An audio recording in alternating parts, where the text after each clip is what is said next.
Well, it's been a horrible day, but it's cleared out right at the very last, so I just made an impromptu last minute decision to come out and sit on this quite deep pond splash where there's plenty of sign of ducks and teal and widgeon coming into it, so we're just going to sit here against that sky and hopefully we should see something covered in the stuff. That's classic widgeon sign. No other duck does that. Teal mallard don't.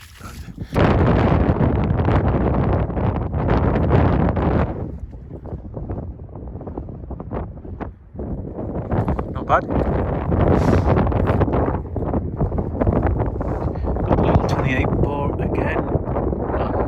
I'm bringing it out more than the 12 now. Just like the cartridges are nice to load, very efficient to load. 21 gram, 25 gram loads just fit nicely, and you can even anything up to 1 ounce load in these little shells without much packing and felt needed. And the gun's nice and light, fairly light recoiling, so I'm kind of leaving the 12 at home quite a lot now. Teal are coming in quite early and bombing in, coming in downwind over that hedge, scooting in, landing on the far side of the pond, and they're just a bit far, so when they leave, probably just a bit far away from them. A couple.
So we've just come out for a morning duck flight stroke goose flight. Well, I've set up near the estuary hoping some ducks are going to flight back in off the river bottoms and off this beck that winds for a couple of miles and usually has quite a few ducks feeding along it at night. And the ducks feeding all along the coast on ponds and splashes flight back along this general direction.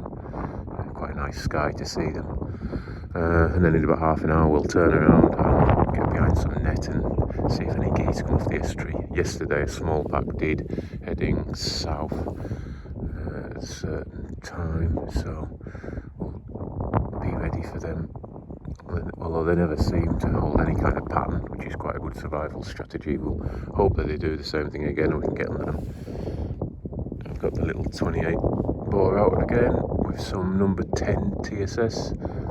And I've got a couple of number 8s on hand in case I hear the geese rumbling and when we turn around I'll change over to number 8 and see if we can get a shot at something.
Well, that was a bit of a turn up for the books. I just packed away, got all the stuff in, put the gun even in the case, thinking it was it for the morning. All the geese seemingly had been out, probably under the little moon that there is feeding, and they were coming back into the estuary rather than leaving it this morning.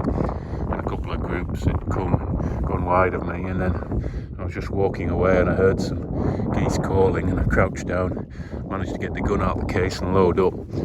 But I'm sure they saw me and were going wide, but then for some inexplicable reason curled back towards me and gave me, it was still a fairly longish shot, probably about 50 yards, but managed to drop one.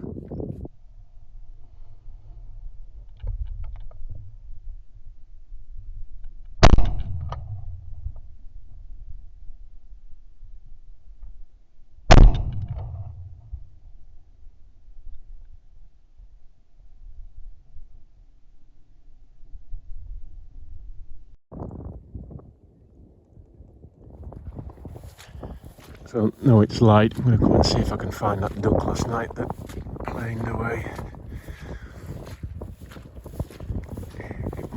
It'll be dead somewhere, if the fox hasn't got it, we might stand a chance. Hopefully it's just... That took a fair bit of finding. I had a duck last night, I was up against a fence and it planed off down into around about there. And I didn't think it would go far, or it would just be in the hedge, and I looked all flipping night for it and gave up about an hour after the flight. Again, this is where a dog would be handy. But anyway, come this morning, and even more surprisingly, the fox hasn't had it.